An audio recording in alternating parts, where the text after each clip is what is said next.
सदियों पहले हमारी इस पवित्र भूमि पर एक क्रूर और गहरा अंधकार छा गया था। समाज ऊंच नीच शुद्ध अशुद्ध की बेड़ियों में जकड़ा हुआ था। मंदिर शक्तिशाली लोगों के किले बन चुके थे और पवित्र ग्रंथों को कमजोरों को दूर रखने का हथियार बना दिया गया था। भक्ति अपनी सांसें खो चुकी थी, पीछे रह गई थी तो केवल खोखली रीतियां। लेकिन इतिहास गवाह है, जब रात सबसे घनी होती है तभी तो चमकते हैं चमकीले सितारे। इस विशाल उद्यमय द्वीप के चारों कोनों से मानवीय आत्मा के गहराइयों से पवित्र आवाजें उठी। एक जागृत आवाज, भक्ति काल का उदय।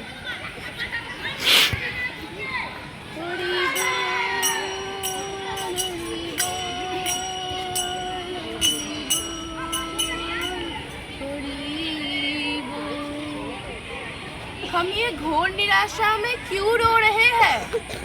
मेरे भाइयों, मेरे बहनों, अपने चारों ओर देखिए। ये बहती हुई हवा किसी को ठंडक देने से पहले उसकी जाति नहीं पूछती। ये बहती हुई नदी किसी की प्यास बुझाने से पहले उसका वंश नहीं पूछती। फिर हम इंसानों ने इंसानी दिलों के बीच इतने बड़े बड़े पत्थर क्यों खड़े कर दिए हैं? क्योंकि निमाई, यह दुनिया केवल वस्त्र देखती है, जुराहे के हाथ कभी नहीं देखती। यूं तो इंसान अपना जिंदगी बर्बाद कर देते हैं कि वह ईश्वर मंदिर में है या मस्जिद की दीवारों में, काबा में है या कैलाश में। मैं उन्हें देखता हूँ और कहता हूँ, ढूंढे रे बंदे मोको कहाँ, ढूंढे रे बंदे। मैं तो तेरे पास में, मैं तो तेरे पास में, ना मंदिर में ना मस्जिद में ना काबा कैलाश में, मोको कहाँ, ढूंढे रे बंदे मोको कहाँ, ढूंढे रे बंदे।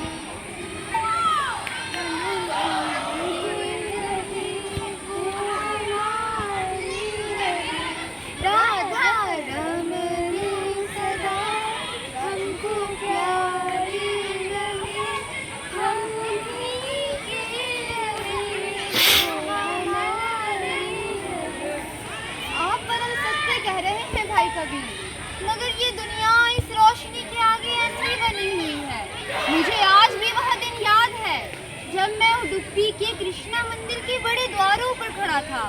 उन्होंने मेरी निचली जाति को देखा और उस भारी लकड़ी के दरवाजों को मेरे मुंह पे बंद कर दिया और उन्होंने मुझसे कहा कि एक निचली जाति के इंसान को ईश्वर का सामना करने का कोई अधिकार नहीं है।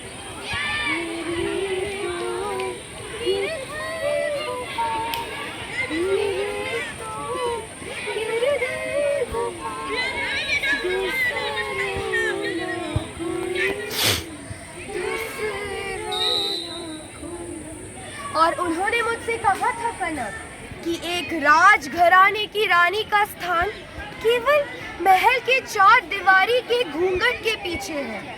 उन्होंने दावा किया कि आम लोगों के साथ धूल भरी गलियों में नाचने और गाने वाली महिला राज्य का सम्मान मिट्टी में मिला देती है। वे भूल गए कि केवल एक ही सम्मान मायने रखता है, अमर आत्मा का सम्मान। उन्होंने तो मुझे हलाहल विष का चांदी का प्याला तक भेज दिया। विष? एक ऐसे कोमल दिल को जो सिर्फ और सिर्फ निश्चल प्रेम की धुन पे धड़कता है?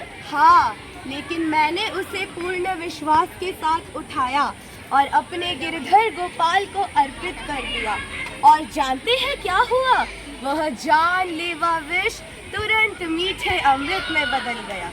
क्योंकि जब आप अपने आप को पूरी तरह समर्पित कर देते हैं तो मृत्यु को भी भक्ति के आगे झुकना ही पड़ता है। आहा, अद्भुत! जब हृदय निष्पाप होता है तो ब्रह्मांड भी अपने नियम खुशी खुशी बदल देता है। इन्हें बताइए कनक, इन्हें बताइए कि उस दिन क्या चमत्कार हुआ जब आपके लिए गर्भगृह का द्वार बंद कर दिए गए थे? मैंने गुस्से में एक भी पत्थर नहीं उठाए, इसके बजाय मैंने आवाज उठाई। मैं उस ठंडे पत्थर की दीवार के बाहर बैठ गया, तड़प के आंसू बहा और अपनी पूरी आत्मा को संगीत में पिरो दिया। और फिर धरती हिल उठी। वह मंदिर की मोटी दीवार बीच से चटक कर खुल गई और भगवान कृष्ण की वह पवित्र मूर्ति पूरी तरह घूम के पीछे की खिड़की की ओर आ गई, ताकि अपने सच्चे भक्त को दर्शन दे सके। को देखो कला, उस परमेश्वर ने उन अहंकारी पुजारियों पर अपना पीठ कर दिया और धूल में गाते एक सच्चे साफ दिल को चुना। यही अंतिम सत्य है। बिना विलंबता के ज्ञान तो केवल भारी बोझ है। ये मानवता के लिए शाश्वत सीख है। ईश्वर तक पहुंचने के लिए ना तो हमें कठिन मंत्रों की आवश्यकता है और ना ही ऊंचे कुल की और ना ही अकुल संपत्ति की। हमें बस चाहिए प्रेम, निश्चल बहता हुआ प्रेम। चाहे आप इस परम सत्य को कृष्ण कहो, अल्लाह कहो, राम कहो या निराकार प्रकाश, वो तो बस इंसानी दिल की ही भाषा सुनता है।